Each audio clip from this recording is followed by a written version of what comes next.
Hello, hello. Today I've decided to do something a little different. I'm going to be doing a reading from a book which I have come across, discovered by chance, and it really spoke to me, and I hope it can help you as well because I think it's a real, maybe not a game changer. I've heard this all before, but just the way it was written and maybe the timing was right and it really spoke to me, and I hope it does the same for you. So I'll be doing a part of the reading from a book called Radically Content by Jamie Varon. It's about being satisfied in an endlessly dissatisfied world. And it ran so true for me, and I hope it does for you too. So without further ado, let me start reading it, and you can decide for yourself if it speaks to you too or not. I cannot make sense of the deep inequity in our world, how happiness is reserved only for the elite few who are born in the right country, with the right skin tone, with the right kind of opportunities, in the right kind of body. How can the pinnacle of the human experience, the one that we all compare and contrast with, be so inaccessible to most of the world's population? How come we are told that massive achievement and unbelievable wealth are what make us happy, and yet the people who have that kind of power are often the most cruel, heartless and punishing people? It's like we're all under a spell that we have never thought to interrogate, myself included, for many, many years. So many people are often unhappy, feeling as though their life hasn't amounted to their potential, mostly because they're comparing to an ideal. Just skipping forward a little. Often we take societal conditioning as ultimate truth, and yet it is not. We've been socialized to both care about and uphold a value system that has been handed to us and reinforced since birth. A value system that places emphasis on a hierarchy that purports that as long as someone is below us, we are doing okay in life. This hierarchy is killing our humanity. People feel like they're failing in a system that expects them to be robots, productive, perfect, unfeeling, and without emotional need. A self-hatred that was given to them by a narrow-minded society that wants to make happiness and worth a matter of deserving. Who deserves it more? We have created a system that makes people fight for, claw for, and suffer for their worth. It's a bad system because nobody seems to be very happy, even the people at the top. Especially Western culture does not care about its people. It doesn't care about the well-being of anyone. Not really. If people get in the way of profits, that can't happen. If the planet gets in the way of profits, burn it down. We do not hold each other. We do not care for each other. It's everyone for themselves. There is no sense of community or care. Being radically content starts with emotionally opting out of the world and learning the value system of a harsh and power-hungry society, and creating a new internal value system where you are affirmed, seen, worthy, loved. Once you start to opt out of a society that does not want you to be happy or valued as you are, it's like waking up from a bad dream, and it's also freeing. You don't have to see yourself as falling behind, because that is now a construct created to keep you doubting yourself. You don't have to be a commodity. You don't have to do more and be more in order to earn external appreciation, which you hope will lead to internal love. You don't have to do life their way in any way at all. You can opt out radically, and that starts within. It's a mindset change.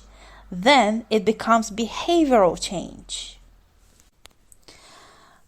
And now just switching from reading, so it's not about you doing, again, people who give you advice on how to live your life, they kind of prescribe you some techniques and ideas, right? But take them as that, just ideas. You have to figure out for yourself what actually makes you happy. What drives your happiness? Are you doing your job? Are you living your life the way you are now because it genuinely is what you want? Or are you doing it because you learned it somewhere? That's what the society says that you should aspire to have or to be, or maybe you were conditioned to believe that as a child, or maybe you saw it on TV or on some show. You really have to challenge and question these assumptions. I mean, I'm not saying maybe you will come to a conclusion that you are actually happy and content, but you didn't realize that what you have is what you want. And I think that's the other side of the medal, that we do not appreciate what we have because we don't realize it's what we want and what we need for happiness. And we crave other things that we do not have, that we do not necessarily need or want, but we just, we're conditioned to believe that that's what's going to make us happy. And that, tearing yourself apart internally isn't helpful to you, but it's very, very helpful to marketing companies. It's very helpful to big companies who want you to feel like you're never enough, because then they can control you better.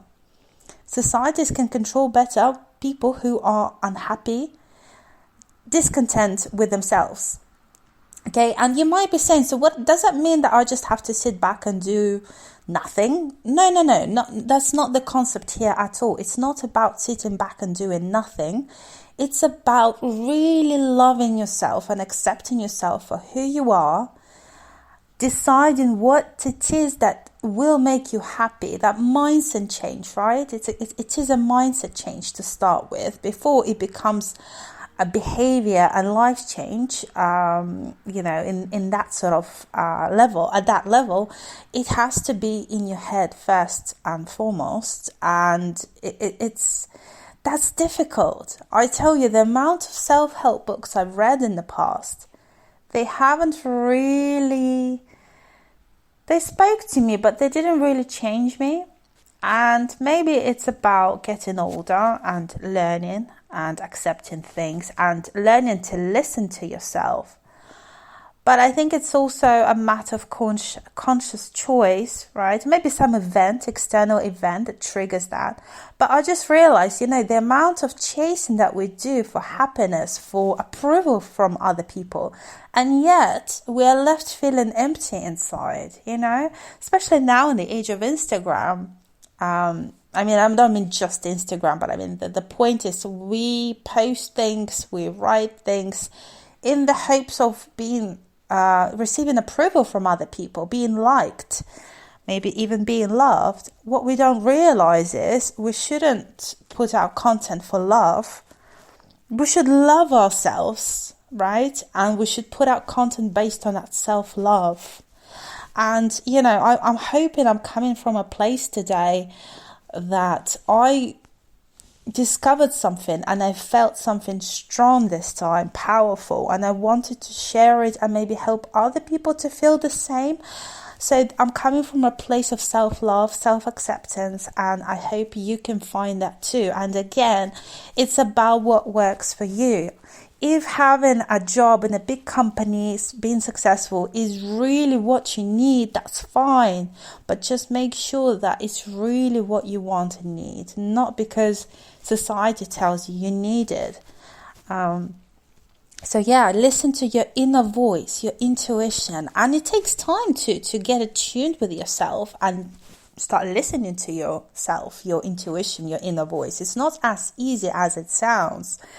It takes time to filter out the external noise and internal noise, because even in your head, in your emotions, it's not just you, it's things that were given to you as a child, as you were growing up. Even now, it's sometimes really hard to separate our true inner thoughts from what's come to you from without. And that's going to take some work. It's a process. But I hope I shifted something in you today. I hope I'm not going to get in trouble by reading out some parts of the book, which I think it's not a long book, but it just spoke to me, and I just felt that I had to share it because I feel like it shifted something in me, and I hope it's a start of some bigger shifts and changes in my life. For the better, I hope, right? So yeah, I hope it will do something similar for you. Thank you for listening to me, and now it's time to listen to yourselves. Have a great day.